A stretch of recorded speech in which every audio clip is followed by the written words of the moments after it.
Baiklah, kembali lagi bersama kami di Regia Finansial. Kali ini kita akan membahas tentang saham CSRA atau Cisadane Sayur Raya. Ini untuk laporan keuangan yang kuartal pertama 2024 sudah keluar ya. Kita lihat apa yang bisa kalian temukan di laporan keuangan kali ini. Di sini ada direkturnya, kemudian ada direktur utamanya. Ini ada Semen Sajaja sebagai direktur. Lalu kita lihat di sini, nah ini untuk laporan keuangannya, ini dia satuan penuh tapi dia dalam bentuk rupiah. Untuk kasnya kalau kita lihat di sini dari 25 miliaran sekarang menjadi 200-an miliaran. Ini berarti meningkat cukup banyak. Saya agak banyak sini. Utang usaha kepada pihak ketiga, wah ini meningkat juga. Utang lain-lain meningkat juga, lihat dari 6 miliaran menjadi 12 miliaran. Dan ini tapi persediaan berkurang, persediaan dari 68 miliaran sekarang menjadi 65 miliaran. Total aset lancar meningkat, ini cukup bagus ya. Kemudian total asetnya pun meningkat dari 1,8 triliunan sekarang menjadi 2,1 triliunan. Dan kita lihat sebenarnya peningkatan itu karena peningkatan hutang ataukah peningkatan ekuitas. Nah ini yang perlu kita cari tahu. Kemudian kita lihat lagi nanti labanya itu sebenarnya dari mana. Nah, ada penjualan mana dan apa-apa kita lihat ya. Di sini ada liabilitas jangka pendek utang usaha kepada pihak ketiga. Dan kalau kita lihat di sini utangnya ini mulai berkurang. Wah, ini kayaknya cukup bagus nih. Untuk total utang jangka pendek, wah ini ada yang meningkat tapi ini total hutangnya meningkat loh. Karena ada utang bank. Wah, ini mereka peningkatan utang bank cukup banyak yang jangka panjang ya. Sehingga utangnya dari 700 miliaran menjadi 1 triliunan. Wah, tetapi kalau dia menguntungkan itu masih oke lah ya. Tapi nanti kita lihat ini 700 miliaran menjadi 1 triliunan, berarti kan peningkatan kurang lebih 300 miliaran. Total ekuitasnya ini dia meningkat gak gitu banyak sih. Paling meningkat 10-an hingga 20-an miliaran gitu. Berarti gak meningkat cukup banyak. Malah hutangnya meningkat cukup banyak. Lalu penjualan kalau kita lihat di sini dia itu meningkat, penjualan dari 184 miliaran menjadi 190 miliaran. Tetapi jumlahnya ini masih tergolong kecil loh peningkatannya kayaknya. Untuk labanya ini menurun karena beban pokok penjualannya meningkat cukup banyak. Lalu penghasilan keuangan pun menurun dari 800 juta menjadi 300 juta. Kalau kita di sini beban keuangan pun meningkat 11,5 miliaran menjadi 11,9 miliaran. Penjualan cangkang ada ya. Ya kemarin nggak ada, sekarang jadi ada, tapi nggak gitu banyak. Ini berarti kalau kita lihat di sini ini memang walaupun tadi penjualannya meningkat sedikit, tetapi labanya agak sedikit berkurang ya. Penerimaan dari pelanggan ini agak sedikit berkurang dari 183 miliaran menjadi 181 miliaran. Pembayaran kepada pemasok, wah ini meningkat cukup banyak dari 57 miliaran menjadi 100 miliaran. Tetapi yang perlu kita lihat di sini kita datangkan ya. Ini katanya yang 57 miliaran kan yang kuartal pertama 2023, bulan Maret 2023. Sedangkan sekarang sudah yang 31 Maret 2024. Kalau kita lihat yang di atas, nah ini yang kita lihat yang di atas. Ini semua yang akhir tahun loh. Tetapi yang di tempat kasih itu malahan yang kuartal yang tahun sebelumnya, yang kuartal pertama. Jadi tidak bisa dibilang kalau mereka bayar kepada pemasok itu meningkat sangat banyak. Karena mereka perbandingannya ini udah beda nih. Ibaratnya yang satu dibandingkan dengan akhir tahun, yang satunya bandingkan dengan yang sampai 3 bulan pertama yang di 2023.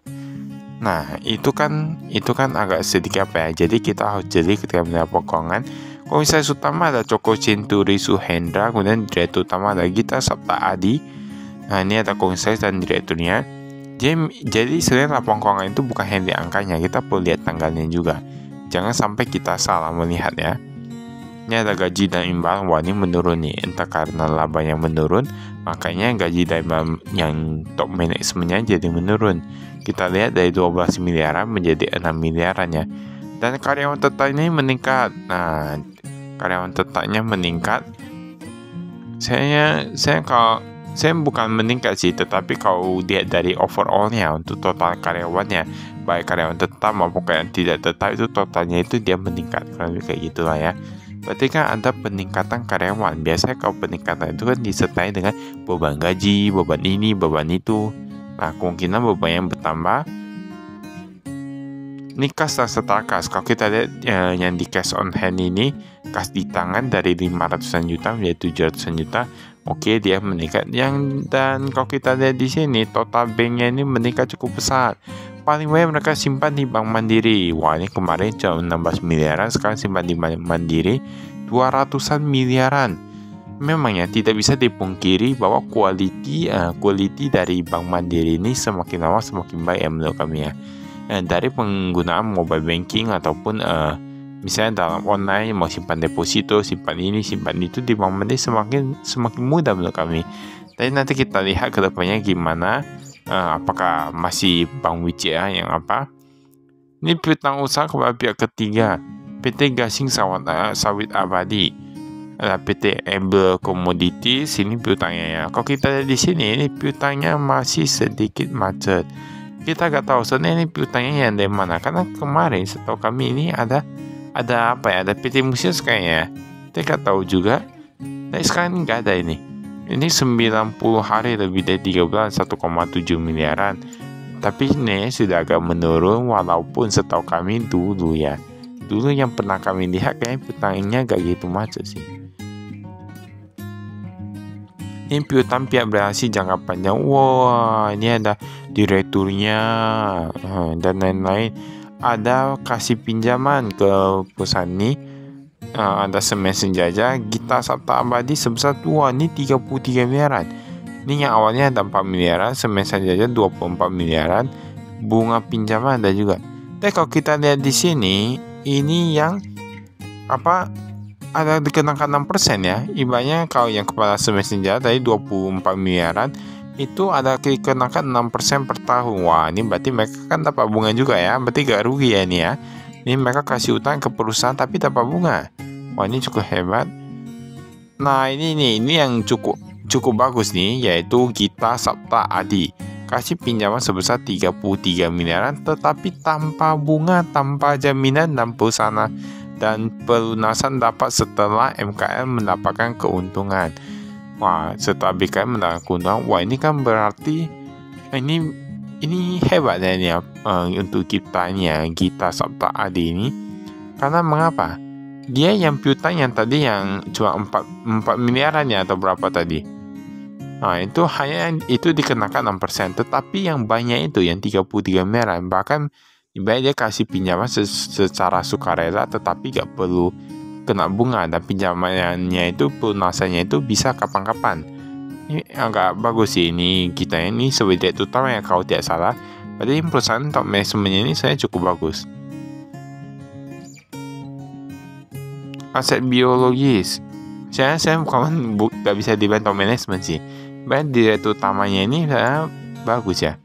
Properti investasi kalau kita di sini ada berupa tanah yang kenaikan. Tapi ini kayak agak berkurang katanya ya. Berkurang nilainya nggak tahu juga. Tanam produktif bisa dilihat di sini. Nah, alokasi ke piutang plasma ini cukup banyak nih. Dari 53 miliaran, 53 juta menjadi 40 jutaan. Berarti agak cukup banyak mereka alokasikan ke plasma ya. Itu tau lah ya, petani plasma gitu-gitu. Nah, kemarin sudah pernah dijelaskan sih di beberapa laporan keuangan sebelumnya. Yang di sini ada aset tetapnya, bisa lihat di sini.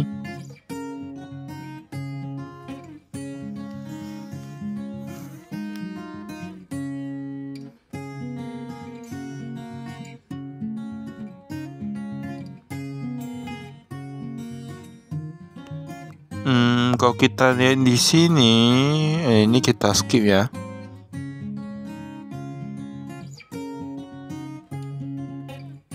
Nah, ternyata ada aset pengampunan pajak juga ya.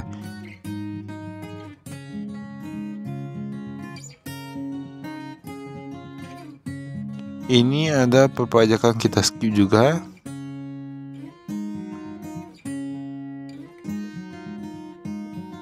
Utang bank kita skip. Tapi utang bank yang apa ya, yang meningkat cukup banyak ya, yang jangka panjang. Tapi kayak yang jangka pendek gak ada. Ini ternyata ada jangka panjang ya. Ini penjualan neto kalau kita lihat di sini. Ini penjualan minyak sawit ini cukup banyak, dari 73 miliar menjadi 131 miliar. Inti sawit juga meningkat, tetapi yang tanam buah segar ini berkurang. Ya, tapi kan tadi persediaannya tanam buah segar itu kayak kita lihat menurun ya. Jadi gak mungkin ada sedikit kita jual lagi.